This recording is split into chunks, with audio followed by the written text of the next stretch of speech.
நாமக்கல் மாவட்டத்தில் அமைந்துள்ள கொல்லிமலையின் சுற்றுலா தலங்களை இந்த வீடியோவில் பார்ப்போம். இந்த வீடியோவை ஸ்கிப் பண்ணாம முழுமையா பாருங்க. மிகவும் பிரபலமான 9 சுற்றுலா தலங்களை இந்த வீடியோவில் பார்க்கலாம் வாங்க. குறைந்த பட்ஜெட்லேயே இந்த 9 சுற்றுலா தலங்களையும் பார்க்கலாம். இந்த வீடியோவோட கடைசியில் எவ்வளவு செலவாகும் கொல்லிமலையை சுற்றி பார்க்கங்கிறத நாங்கள் இந்த வீடியோவில் சொல்கிறோம். இந்த இடம் சேந்தமங்கலத்துக்கு பக்கத்தில் இருக்கக்கூடிய காந்திபுரம்ங்க. இங்கிருந்து தான் கொல்லிமலைக்கு நமக்கு பிரிவு கட்டாகுது. நேராக போகும்போது ராசிபுரம், வலது பக்கமாக போனோம்னா கொல்லிமலைங்க. இந்த காந்திபுரம் பஸ் ஸ்டாப்லேருந்து தான் வலது பக்கம் நம்ம போகணும். நம்ம சேர்ந்தது காரவள்ளிங்கிற இடத்துக்கு சேர்ந்துருக்கிறோம்ங்க.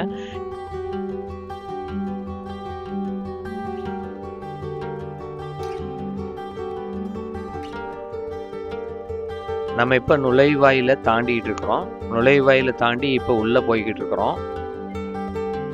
முதல்ல வர்றது செக் போஸ்ட் வருங்க. இந்த செக் போஸ்ட்ல நம்ம நிறுத்த தேவையில்லை. நம்ம 2 வீலர்ல போறதுனால நம்ம நிறுத்தாம செக் போஸ்ட்ல இருந்து போய்க்கலாம். 4 சக்கர வாகனத்துல வர்றவங்க இந்த செக் போஸ்ட்ல நிறுத்தி அதுக்குண்டான கட்டணத்தை செலுத்திட்டு தான் வரணுங்க.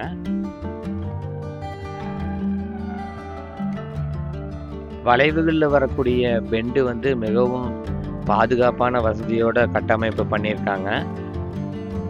இருக்கக்கூடிய 70 கொண்டை ஊசி வளைவும் ரொம்ப சாதாரணமாக நம்ம ஏறுற மாதிரி தான் இருக்கும். நாம் நினைக்கிற மாதிரி மிகவும் கஷ்டமான கொண்டை ஊசி வளைவெல்லாம் எதுவுமே கிடையாது. கீழே இருந்து அடிவாரத்துலேருந்து 1 மணி நேரத்தில் ஏறக்கூடிய அளவுக்கு தான் கொண்டை ஊசி வளைவு இருக்குது.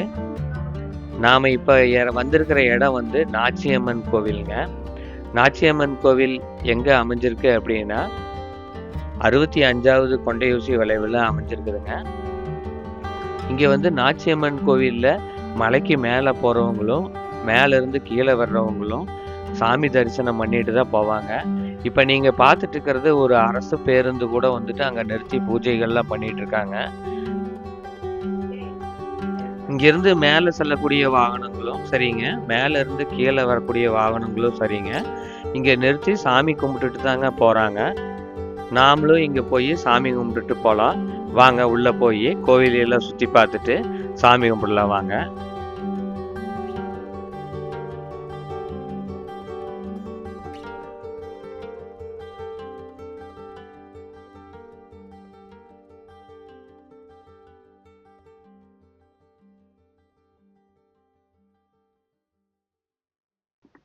இப்போ மணி 11 மணி ஆக போகுதுங்க.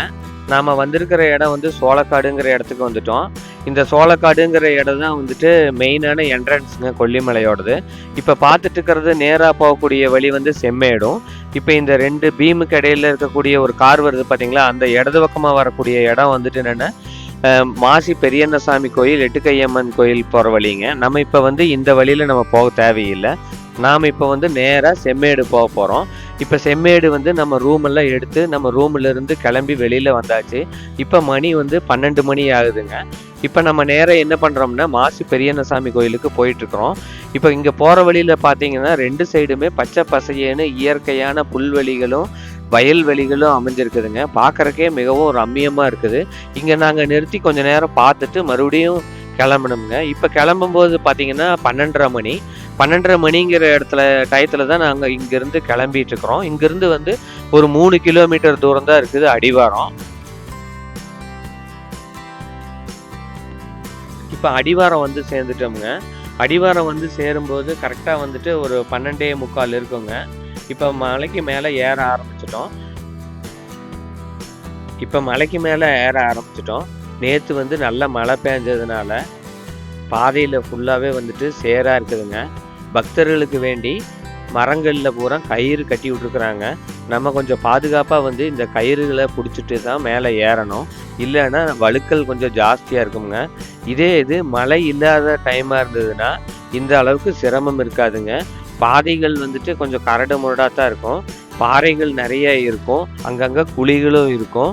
கொஞ்சம் பெரியவங்கெல்லாம் வர்ற மாதிரி இருந்ததுன்னா கொஞ்சம் நிதானமாக பார்த்து தான் வரணுங்க. முதல் முறையாக மலையேறவங்க கொஞ்சம் நிதானமாக வாங்க. எல்லா இடத்துலையுமே கயிறு கட்டி விட்டுருக்காங்க. இந்த கயிறை நம்ம பிடிச்சிட்டு தான் மெதுவாக மலைக்கு மேலே ஏற வேண்டியது வரும்.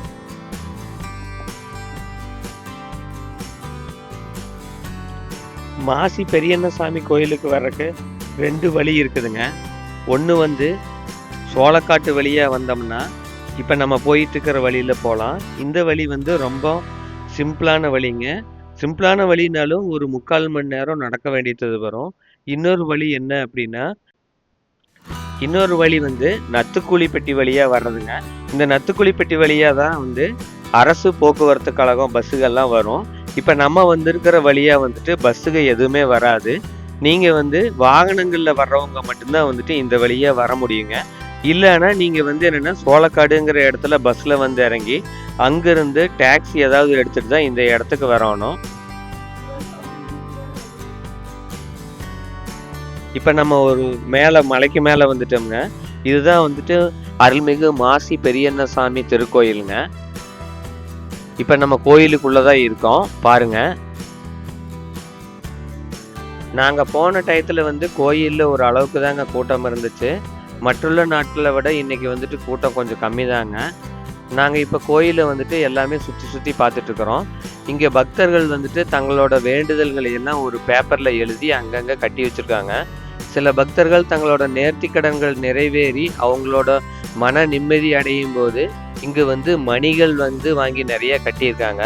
இந்த கோயிலில் பார்த்தீங்கன்னா அதிகப்படியான மணிகள் வந்துட்டு கட்டியிருக்காங்க. நாங்கள் ஏன் இவ்வளவு மணிகள் இங்கே கட்டியிருக்காங்கன்னு சொல்லி கேட்டதுக்கு, பக்தர்களோட ஒரு குறைகளும் நிறைவேறும் போது இங்கே மணி வாங்கி கட்டுறது வழக்கமாக பண்ணியிருக்காங்க.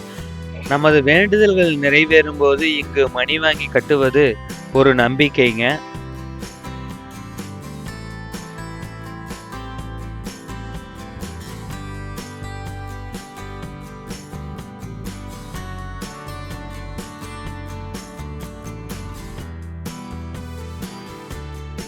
சாமி தரிசனத்தை முடிச்சுட்டு இப்போ கோயிலெல்லாம் சுற்றி பார்த்துட்டு இருக்கிறோம்ங்க.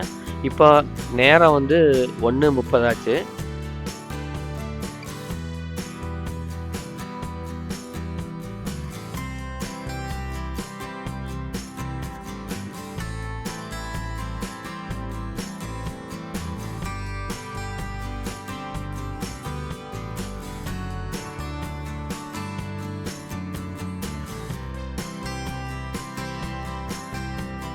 பார்த்துக்கிட்டு இருக்கிற இடம் தாங்க நம்ம கீழே வந்து நம்மளோட 2 வீலர் நிறுத்தி இருக்கிற இடம். நாம் இப்போ கீழே அந்த இடத்துக்கு போக போகிறோம்ங்க. இப்போ கீழே வந்துட்டோம். இப்போ மணி வந்து 2 மணி ஆயிடுச்சு. நம்ம அரை மணி நேரத்தில் கீழே இறங்கிட்டோம். கீழே இறங்கும்போது அந்த அளவுக்கு ஒன்றும் சிரமமாக தெரியல. கீழே வந்துட்டு நம்ம கீழே உள்ள கடைகளில் விற்கக்கூடிய மலையில் விளையக்கூடிய பொருட்களை பார்த்துட்டு நம்ம கிளம்பிட்டோம்ங்க. கிளம்பும்போது போகிற வழியில் சின்ன சின்ன ஓடைகள்லாம் இருக்குது. அதையை பார்த்துட்டே நம்ம இப்போ கிளம்புறோம். இப்போ அடுத்ததான் நம்ம வந்து எட்டுக்கை அம்மன் கோயிலுக்கு வேண்டி நம்ம போயிட்டுருக்குறோம்ங்க. இப்போ போகிற வழியில் நம்ம அருவின்னு ஒரு நீர்வீழ்ச்சி இருக்குதுங்க. இந்த நீர்வீழ்ச்சியை நம்ம பார்க்குறோம். இந்த நீர்வீழ்ச்சி ரோட்டோட மிகவும் பக்கத்துலேயே தான் இருக்குது. நிறைய பேர் வந்து இந்த நீர்வீழ்ச்சியில் போய் குளிச்சுக்கிட்டு இருக்காங்க. நாங்கள் இந்த நீர்வீழ்ச்சியை பார்த்துட்டு அங்கேருந்து கிளம்பி எட்டுக்கை அம்மன் கோயிலுக்கு வந்துட்டோம். எட்டுக்கை அம்மன் கோயிலுக்கு வரும்போது வந்து 2:45 மணிங்க. எட்டுக்கை அம்மன் கோயிலுக்கு உள்ளே நாங்கள் கிளம்பிட்டு இருக்கிறோம். இது வந்து மெயின் ரோட்ல இருந்து ஒரு 250 மீட்டர் உள்ளுக்குள்ளே நடக்கிற மாதிரி வருங்க.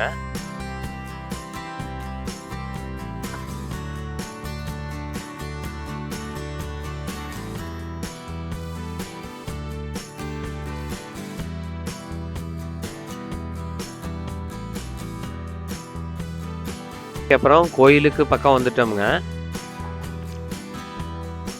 இங்கே வந்து உள்ளூர் திருவிழாங்க.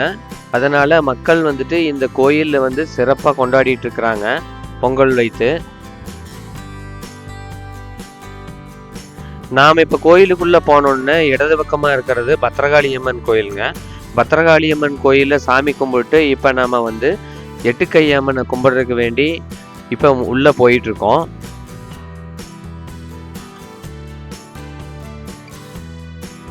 எட்டுக்கை அம்மன் கோயிலில் பார்த்தீங்கன்னா அங்கங்கே எல்லாருமே வந்துட்டு தங்களோட குறைகளை வந்து பக்தர்கள் வந்து ஒரு பேப்பரில் எழுதி கட்டி வச்சுருக்காங்க. இது வந்து கட்டி வைக்கும்போது அந்த குறைகள் எல்லாமே வந்து நடக்கும் அப்படிங்கிறது வந்து ஒரு நம்பிக்கைங்க.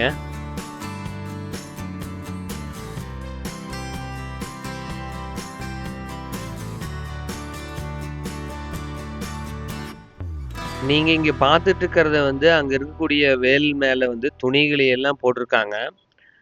இப்ப குழந்தைகளோ, பெரியவர்களோ வீட்ல இருந்து பிரிந்து காணாம போகும்போது, அவர்கள் கிடைக்க வேண்டிய அவங்களோட துணிகள வந்துட்டு இங்க வந்து போடுவாங்க. அப்படி துணிகள வந்து இங்க போடும்போது, அவங்க வந்து கிடைப்பாங்க அப்படிங்கிறது ஒரு நம்பிக்கைங்க. பிரிந்த தம்பதிகள் ஒன்று சேரவும், அவங்களோட உபயோகப்படுத்தின ஃபோட்டோ, துணி வகைகளையும் இங்க கொண்டு வந்து போட்டிருக்காங்க.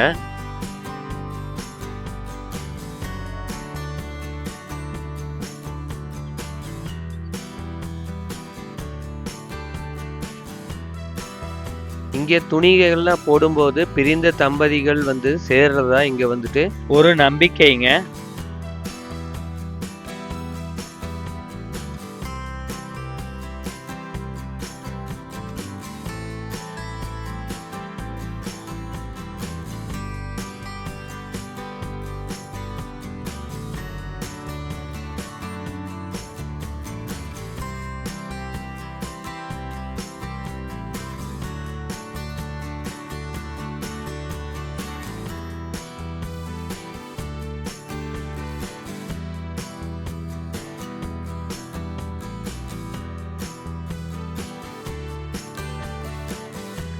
எட்டுக்கையம்மன் கோவில்ல இருந்து 5 கிலோமீட்டர் தொலைவில் இருக்குதுங்க அரப்பளீஸ்வரர் கோவில்.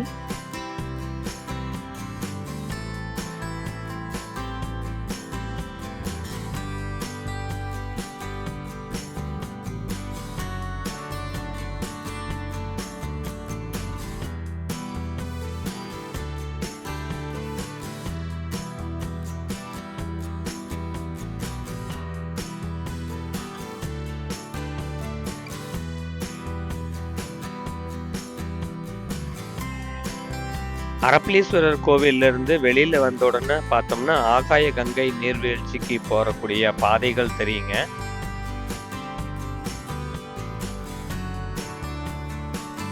இந்த ஆகாய கங்கை நீர்வீழ்ச்சி வந்துட்டு இங்கிருந்து கீழே 1200 படிக்கட்டுகள் கீழே போகணும். நாங்க வந்து கீழே போகலீங்க. இந்த நுழைவாயில் வழியா தான் வந்துட்டு 1200 படிக்கட்டுகள் கீழே போகணுங்க. இங்கே காலை 6 மணிலிருந்து மாலை 3 மணி வரைக்கும் மட்டும்தாங்க அலோவ் பண்றாங்க.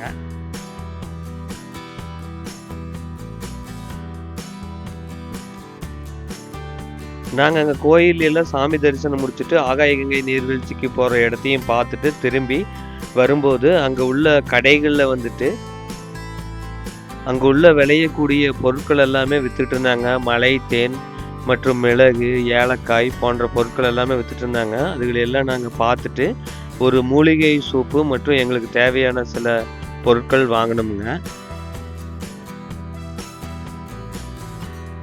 திரும்பி வர்ற வழியில் மாசிலா அருவிக்கு போகலான்னு நாங்கள் மாசிலா அருவிக்கு போயிட்டுருக்கிறோம். போகிற வழியில் பார்த்தீங்கன்னா மிகவும் இயற்கை காட்சிகளை நாங்கள் பார்த்தோம்ங்க. இப்போ மாசிலா அருவி வந்துட்டோம்ங்க. மாசிலா அருவி வரும்போது மணி வந்து 5 மணி ஆயிடுச்சுங்க. இப்போ வந்து கேட்டு க்ளோஸ் தான் பண்ணியிருக்காங்க. சரி இருந்தாலும் நாங்கள் உள்ளே போய் பார்க்கணும்னு சொல்லி அவங்ககிட்ட கேட்டுட்டு நாங்கள் திரும்ப வந்து மாசிலா அருவிக்குள்ளே போனோங்க.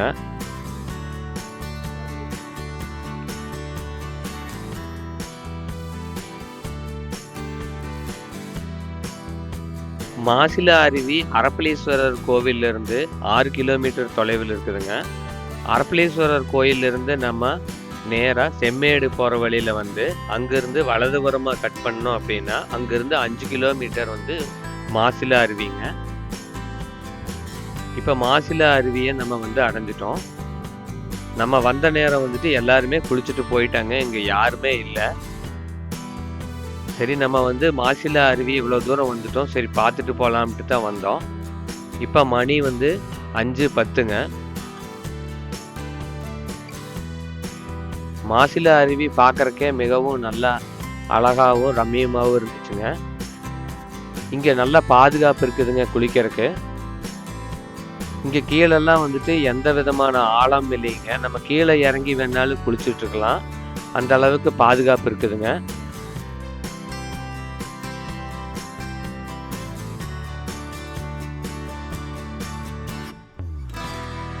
இங்கே குழந்தைகள் விளையாடுறதுக்கு வந்துட்டு அனைத்து வசதிகளுமே செய்து கொடுத்துருக்காங்க. இப்போ மாசிலா அருவியிலேருந்து நாங்கள் திரும்பும்போது டைம் வந்துட்டு 5:45ங்க.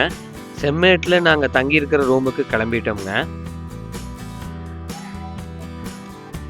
மறாவது நாள் காலையில் 8 மணிக்கு நாங்கள் கிளம்பிட்டோம்ங்க. முதல்ல வந்து அரசு தோட்டக்கலை பண்ணைக்குள்ளே போய் பார்க்கலான்ட்டு உள்ளே போனோம்ங்க. அங்கே உள்ளே போகும்போது மிளகு, கிராம்பு, ஜாதிக்காய் போன்ற செடி வகைகள்லாம் வந்துட்டு அங்கே வளர்த்திட்டு இருக்கிறாங்க.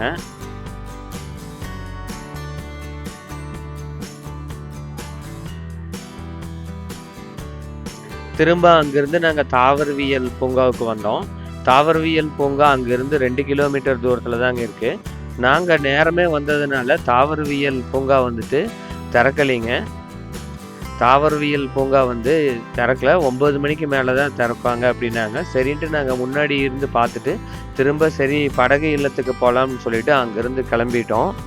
அங்கேருந்து திரும்ப படகு இல்லத்துக்கு கிளம்பி போயிட்டுருக்கோம்.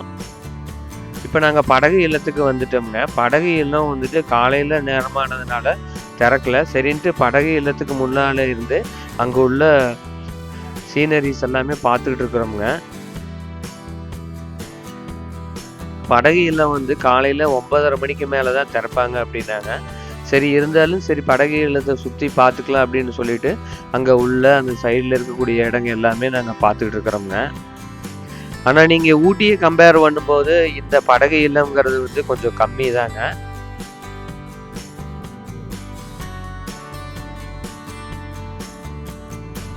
ஒரு சின்ன படகு போட் ஹவுஸ் தாங்க இது. போட் ஹவுஸ் பார்த்துட்டு நாங்கள் திரும்புகிறோம்ங்க. திரும்பும்போது பார்த்தீங்கன்னா மணி 8:45ங்க. திரும்ப அங்கேருந்து நாங்கள் செம்மேட்லேருந்து கிளம்பிட்டோம்ங்க அடிவாரத்தை பார்த்து. வர்ற வழியில் செம்மேட்லேருந்து வரும்போது மூலிகை வனம்னு ஒரு இடத்த பார்த்தோம்ங்க. உள்ளே நாங்கள் போகல, வெளியிலிருந்து மட்டும்தாங்க நாங்கள் பார்த்தோம். அங்கேருந்து பார்க்கும்போது பார்த்தா கீழே அடிவாரம் எல்லாமே தெரிஞ்சுங்க. திரும்ப வர்ற வழியில் திரும்ப ஒரு அரசு தோட்டக்கலை பண்ணை ஒன்று பார்த்தோம்ங்க. அங்கே வந்து நிறைய பலா கன்றுகள் வந்து வளர்த்திட்டு இருக்கிறாங்க. நாங்கள் அவங்ககிட்ட இது கேட்கும்போது இது எல்லாமே வந்து மக்களுக்கு வந்து இலவசமாக கொடுக்கக்கூடிய ஒரு திட்டம். இது இங்கேருந்து இலவசமாக கொடுக்க வேண்டி நாங்கள் வளர்த்திட்டு இருக்கிறோம் அப்படின்னு சொல்லி சொன்னாங்க. நாங்கள் சீக்குவார வியூ பாயிண்ட்டுக்கு மட்டும் போகலைங்க. அது அங்கேருந்து செம்மேட்லேருந்து 3 கிலோமீட்டர் தூரத்தில் இருக்குது. இப்போ நாங்கள் திரும்ப வந்து சோளக்காடு வந்துட்டோம். சோளக்காட்டில் வந்துட்டு இங்கே விளையக்கூடிய பழங்களெல்லாம் ஒரு சந்தைப்படுத்துகிறாங்க. அந்த சந்தைக்கு வந்திருக்கோம். இங்கே பலாப்பழம் வந்துட்டு மிக குறைந்த விலைக்கு ஒருத்தர் வித்துட்டு இருக்காருங்க.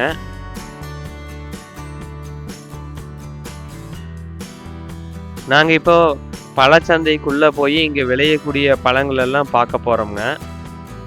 இங்கே பார்த்தீங்கன்னா இங்கே விளையக்கூடிய பழங்கள் எல்லாமே இங்கே வச்சுருக்காங்க. இங்கெல்லாம் வந்துட்டு கொஞ்சம் விலை கம்மி தாங்க.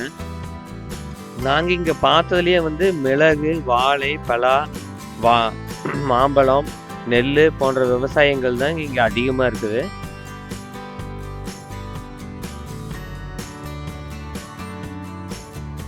இந்த பழ சந்தையை பார்த்துட்டு நாங்கள் திரும்ப வெளியில் வரும்போது பார்த்தோம்னா முன்னாடி மளிகை ஜாமான்கள் எல்லாம் இருக்கக்கூடிய சந்தை இருக்குதுங்க. இங்கே இருந்து இந்த மலைவாழ் மக்களுக்கு வந்துட்டு இங்கே விளையக்கூடிய பொருட்கள் எல்லாமே வந்து இங்கே வச்சு சந்தைப்படுத்திட்டு இருக்கிறாங்க. நாங்கள் பார்த்த வரைக்கும் வந்துட்டு இங்கே மிளகு தாங்க அதிகமாக விளையுது. அதுக்கு அடுத்தபடியாக வாழை, அதுக்கப்புறம் நெல், இது தாங்க பயிர் பண்ணிட்டு இருக்காங்க. சுற்றுலா தலங்களை பார்த்துட்டு நாங்கள் காலை 10:50 மணிக்கு மேலிருந்து கீழே இறங்க ஆரம்பிச்சிட்டோம்ங்க. சோளக்காட்டிலேருந்து 40 நிமிஷத்தில் காரவள்ளிக்கு இறங்கிட்டோம்ங்க. இந்த வீடியோ பிடிச்சிருந்ததுன்னா லைக் பண்ணுங்கள், ஷேர் பண்ணுங்கள், சப்ஸ்கிரைப் பண்ணுங்கள். நன்றி, வணக்கம்.